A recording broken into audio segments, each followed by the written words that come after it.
Olá, boa noite. Começa agora o Jornal da Justiça desta sexta-feira, 3 de dezembro. Conselho Nacional de Justiça e tribunais de todo o país anunciam as metas nacionais do Judiciário para 2022. Entre os destaques está o compromisso de ampliar o uso da tecnologia para melhorar o acesso à justiça de forma célere, eficiente e com qualidade. Esse é um dos destaques desta edição. E você vai ver também. Prêmio CNJ de Qualidade reconhece as boas práticas do Judiciário brasileiro. Ministro Luiz Roberto Barroso vota contra pedido de liberdade do caminhoneiro Zé Trovão. Superior Tribunal de Justiça suspende intervenção na CBF.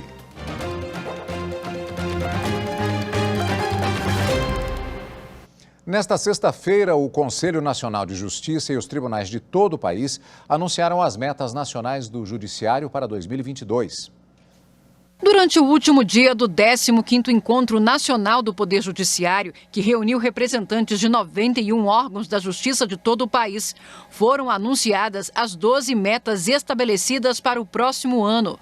Elas representam um compromisso que os órgãos estão assumindo para melhorar o acesso à justiça de forma célere, eficiente e com qualidade. Entre as principais metas estão julgar mais processos do que os distribuídos, dar prioridade a julgamentos de casos relacionados a feminicídio, violência doméstica e familiar contra as mulheres e processos relativos aos crimes contra a administração pública, improbidade administrativa e ilícitos eleitorais. Durante a plenária, a conselheira Flávia Pessoa comemorou o resultado do trabalho, fruto de debates e reuniões setoriais com todos os segmentos da Justiça. Parabenizo a todas e todos pela construção dessas importantes metas e diretrizes para todo o Judiciário no ano de 2022, certo de que estamos buscando um Judiciário cada vez mais inovador, efetivo e prestando serviço de qualidade para toda a sociedade. Para 2022, novas metas foram instituídas no planejamento, como promover a transformação digital Justiça 4.0 e estimular a inovação no Poder Judiciário para a modernização de técnicas e métodos, além do aprimoramento da prestação jurisdicional por meio de recursos como a inteligência artificial. Hoje também foi dia de entrega do Prêmio CNJ de Qualidade, que é um reconhecimento do Conselho Nacional de Justiça aos tribunais que investem na excelência de gestão, produtividade, transparência e informação. O Tribunal de Justiça do Distrito Federal levou o troféu Excelência e o STJ teve a melhor pontuação entre os tribunais superiores. São 4 categorias: Excelência, Diamante, Ouro e Prata.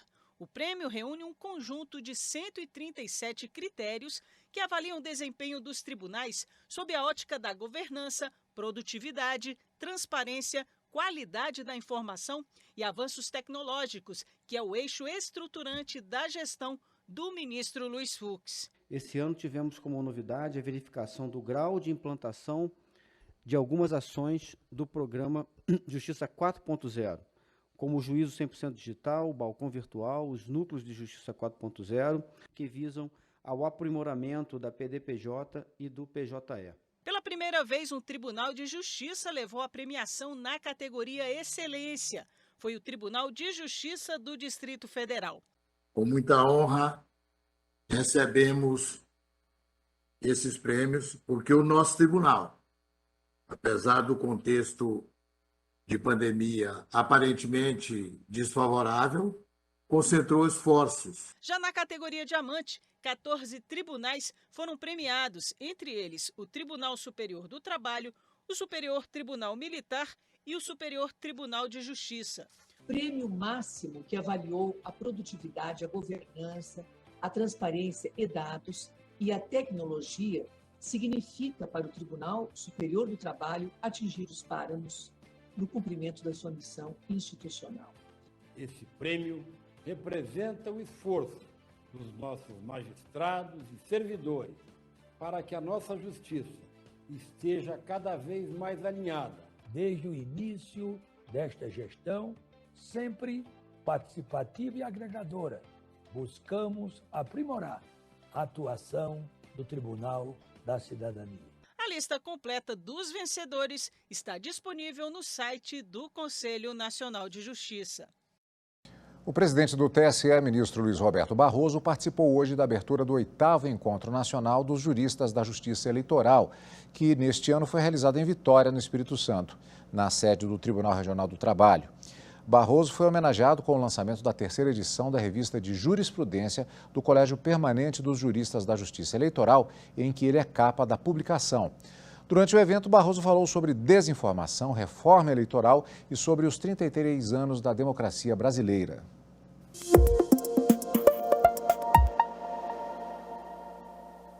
A democracia brasileira, nesses 33 anos de Constituição de 1988, tem se revelado uma democracia resiliente e sólida. E no momento em que há tantas queixas, eu acho que esse é um fenômeno que nós devemos celebrar. Nós temos atravessado a tempestade sem deixar que ela afete gravemente o curso que nós queremos seguir.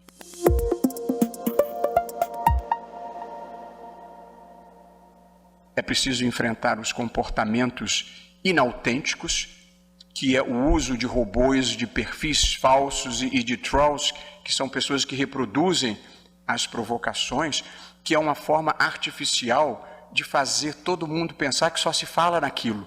É para isso que se usa isso, para você afogar a notícia verdadeira, para você desqualificar alguém que você não gosta e para você projetar a sua ideia, geralmente falsa ou extremada, relativamente a um determinado assunto.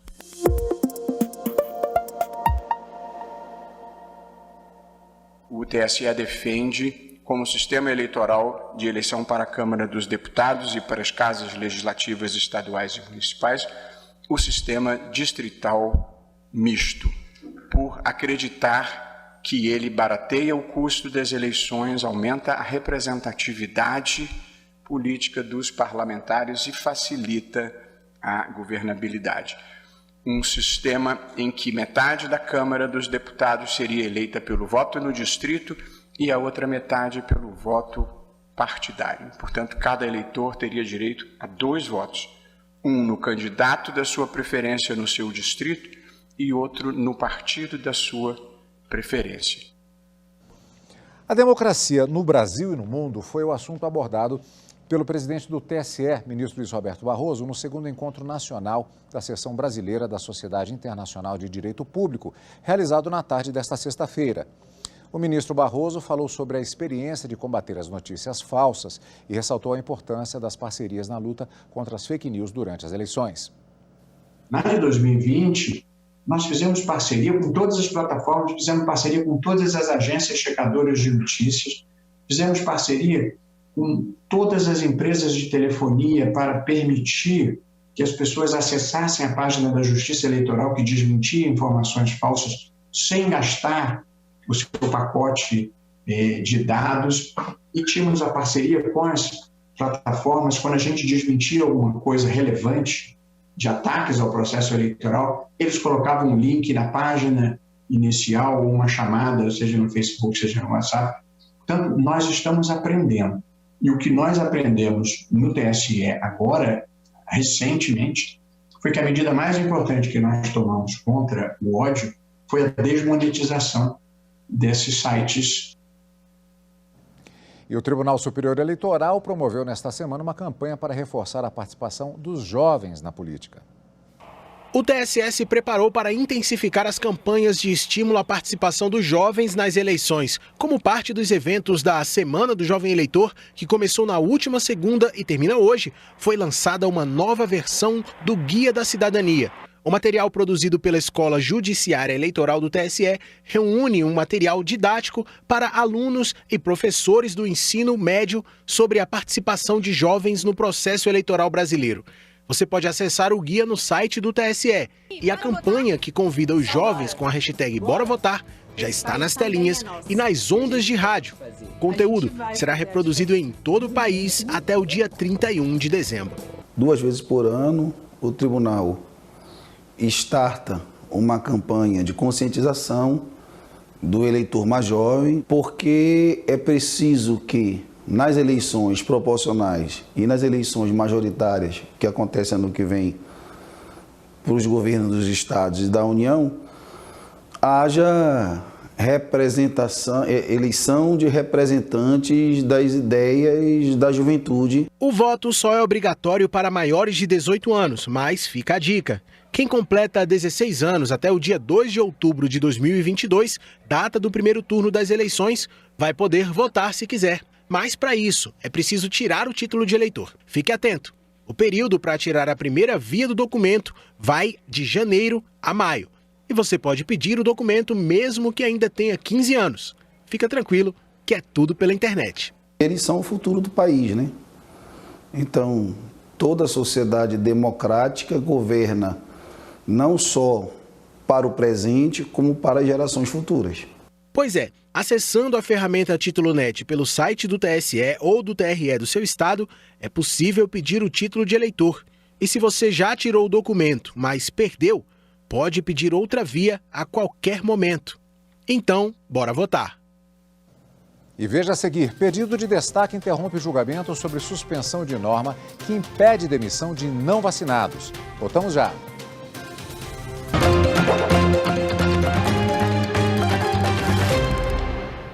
A primeira turma do Supremo começou a julgar hoje, em sessão virtual, um recurso do caminhoneiro e youtuber Marcos Antônio Pereira Gomes, conhecido como Zé Trovão. A defesa tenta reverter decisão monocrática do ministro Luiz Roberto Barroso, que negou o pedido de prisão domiciliar com o uso de tornozeleira eletrônica.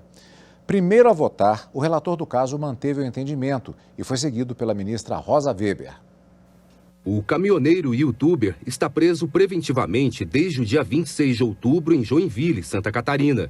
O pedido foi da Procuradoria-Geral da República e a decisão do ministro Alexandre de Moraes. Zé Trovão é um dos investigados do inquérito sobre incitação a atos violentos e ameaças contra a democracia durante as manifestações organizadas no dia 7 de setembro. Entre as supostas provas estão postagens e vídeos publicados pelo caminhoneiro nas redes sociais. A defesa argumenta que Zé Trovão apenas expressou sentimentos particulares enquanto patriota no pleno exercício da liberdade de expressão e acionou o Supremo para revogar a preventiva. O caso está sendo julgado em sessão virtual pela primeira turma do STF. O relator, ministro Luiz Roberto Barroso, votou contra o pedido, reafirmando seu entendimento. Segundo ele, a defesa não escolheu o meio adequado para questionar a prisão, porque não cabe habeas corpus contra a decisão do ministro do próprio tribunal. E reforçou que não ficou demonstrada nenhuma situação de ilegalidade flagrante ou abuso de poder que justificasse a concessão da liberdade. O julgamento no plenário virtual segue até o dia 13 deste mês, com os votos de outros 4 ministros. E um pedido de destaque do ministro Nunes Marques interrompeu o julgamento virtual sobre a suspensão de norma que impede a demissão de não vacinados. Agora, o referendo sobre a decisão liminar do ministro Luiz Roberto Barroso será reiniciado no plenário presencial da Corte. O presidente do Superior Tribunal de Justiça suspendeu decisão da Justiça do Rio de Janeiro que afastou intervenção na CBF. Atendendo a pedido da Confederação Brasileira de Futebol, o presidente do STJ, ministro Humberto Martins, afastou a intervenção decretada pela Justiça do Rio de Janeiro na entidade, permitindo o retorno de seus dirigentes. Alegando uma série de irregularidades, o Ministério Público do Rio de Janeiro ajuizou ação civil pública em que pediu a anulação da Assembleia Geral realizada pela CBF em 2017, a destituição dos dirigentes e a condenação da entidade ao pagamento de danos morais causados aos torcedores. A sentença parcialmente favorável ao MP anulou as deliberações da Assembleia e determinou a intervenção na CBF. O relator da apelação no Tribunal de Justiça do Rio de Janeiro suspendeu os efeitos da sentença, mas o tribunal, em colegiado, manteve a eficácia do julgamento de primeiro grau. Contra essa última decisão, a CBF ingressou no STJ com um pedido de suspensão. Ao analisar o caso, o presidente do STJ disse que é imprópria, por decisão provisória, a substituição dos órgãos de direção da CBF apenas em razão da opinião do MP, embasada em sua interpretação da Lei Pelé. Para ele, tal cenário coloca em risco toda a organização do futebol profissional no Brasil e a autonomia da entidade desportiva não pode ser desconsiderada se não houver uma causa legal robusta e inequívoca. Com a decisão do STJ, os dirigentes da CBF poderão desempenhar suas funções normalmente até o trânsito em julgado da ação, na qual o Ministério Público do Rio de Janeiro questiona as eleições para a diretoria da entidade e as alterações administrativas feitas em Assembleia Geral de 2017. Neste domingo, eleitores de 6 cidades voltam às urnas para escolher novos prefeitos e vice-prefeitos.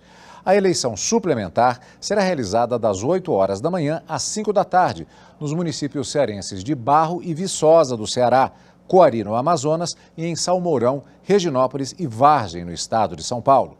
Os eleitores devem respeitar as recomendações sanitárias da cidade onde moram para evitar a disseminação do coronavírus. E o Judiciário de Mato Grosso promoveu hoje o encontro regional da Magistratura do Estado. O evento, realizado em Barra do Garças, contou com a participação de ministros do STJ. Na abertura, realizada no anfiteatro da Prefeitura Municipal, os ministros do Superior Tribunal de Justiça, Rogério Schietti e Sebastião Reis, falaram, respectivamente, sobre sistema acusatório e ampla defesa e tutela penal do meio ambiente. A palestra irá girar em torno do sistema acusatório, que é uma forma de conduzir o processo penal, né? E na maioria dos países já é o sistema adotado, né? É um meio de conduzir o processo de tal modo que tanto a acusação quanto a defesa tenham oportunidades iguais, possam produzir a prova, sem que o juiz assuma um protagonismo que em outros sistemas antigos e mesmo no Brasil ele tinha. A ideia aqui, ou seja, é apresentar para os juízes do Estado do Mato Grosso o que o Superior Tribunal de Justiça vem decidindo nos últimos tempos no campo do direito ambiental penal, né? Ou seja, na área penal do direito penal. Quais os princípios que estão norteando a atuação do Superior Tribunal de Justiça ao avaliar o cometimento de crimes, a dosagem de pena, essas coisas todas. Além de magistradas e magistrados, participaram também membros do sistema de justiça, advogadas, advogados e estudantes de direito. O encontro regional aqui em Barra do Garças segue até este sábado, só que de agora em diante com uma programação restrita para juízes e juízas aqui da comarca e região, que inclui, por exemplo, grupo de estudos e análise de casos de alguns dos serviços ofertados pelo Judiciário, exposição das ações desenvolvidas pelo NUPEMEC e no GJUR, e ainda reunião com a alta administração do Tribunal de Justiça.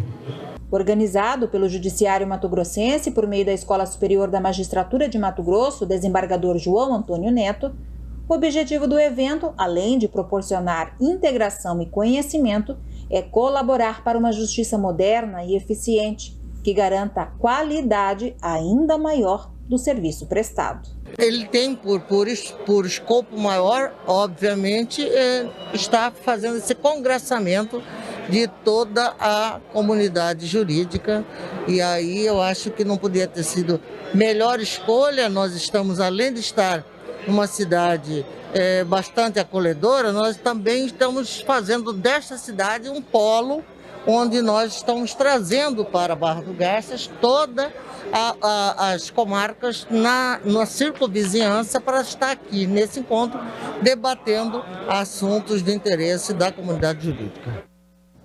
E no próximo bloco você confere uma reportagem especial sobre o novo Museu do Supremo Tribunal Federal. Voltamos já.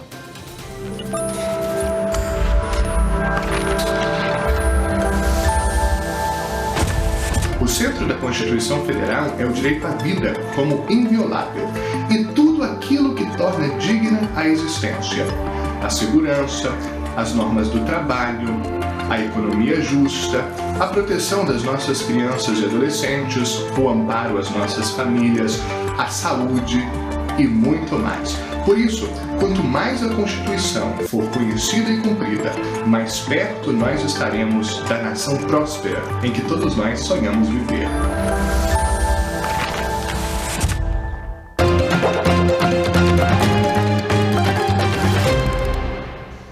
Como você conferiu aqui no Jornal da Justiça, o Supremo inaugurou ontem as novas instalações do Museu da Corte.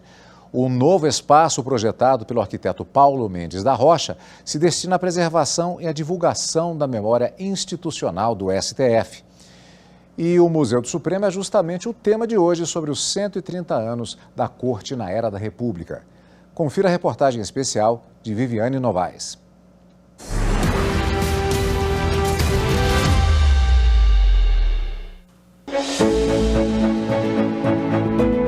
Palácio de vidro e concreto. A obra de Oscar Niemeyer parece flutuar na Praça dos Três Poderes, em Brasília.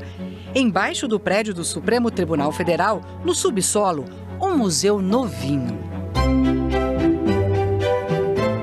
São quase 1.000 metros quadrados, com centenas de objetos que contam principalmente a história dos 130 anos do STF na Era da República.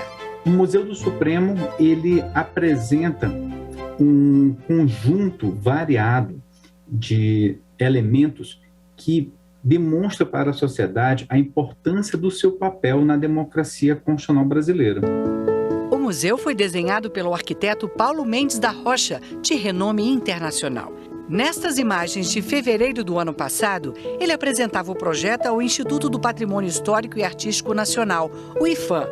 Mas Paulo não teve tempo de ver o museu pronto. O arquiteto morreu em maio deste ano.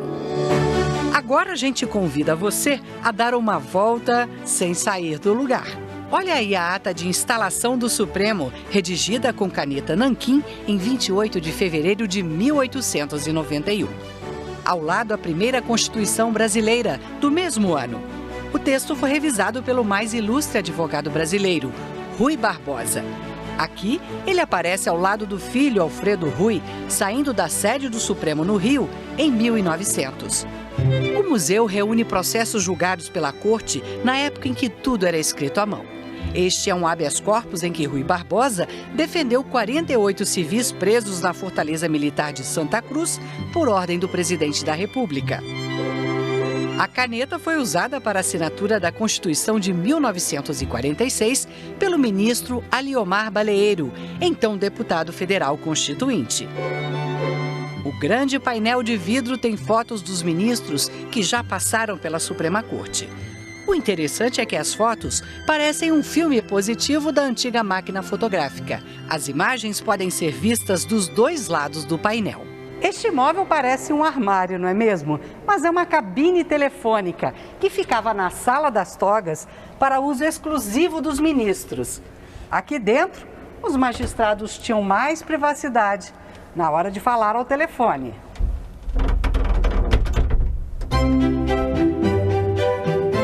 O museu também expõe presentes de autoridades estrangeiras e objetos pessoais dos magistrados, como a toga, usada durante os julgamentos.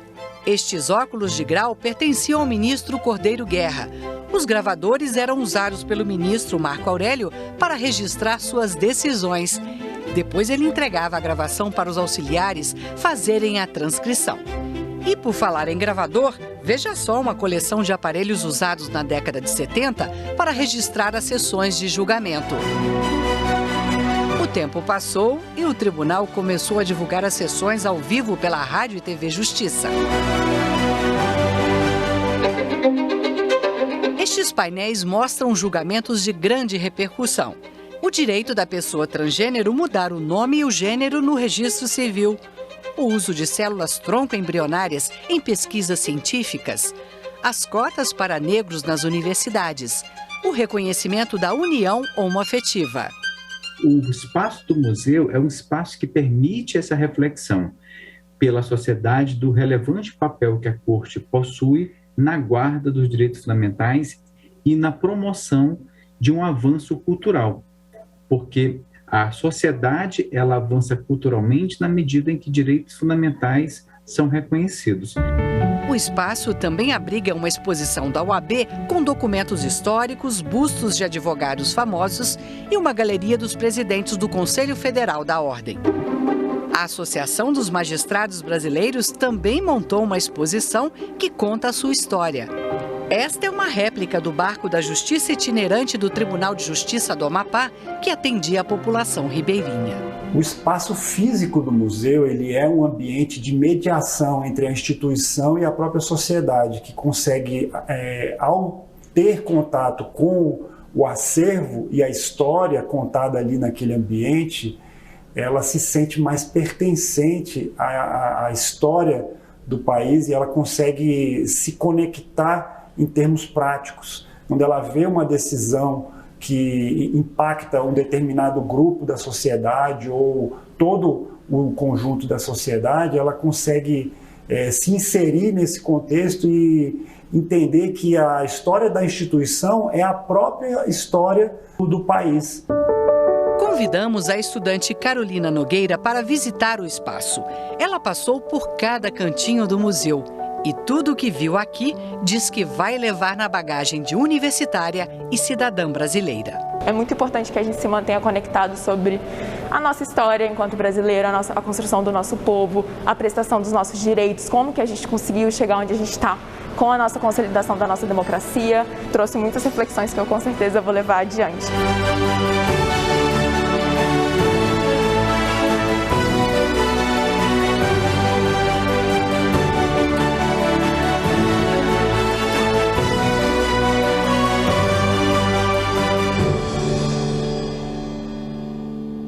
O Jornal da Justiça fica por aqui. Uma boa noite para você, um excelente fim de semana e até segunda. Tchau.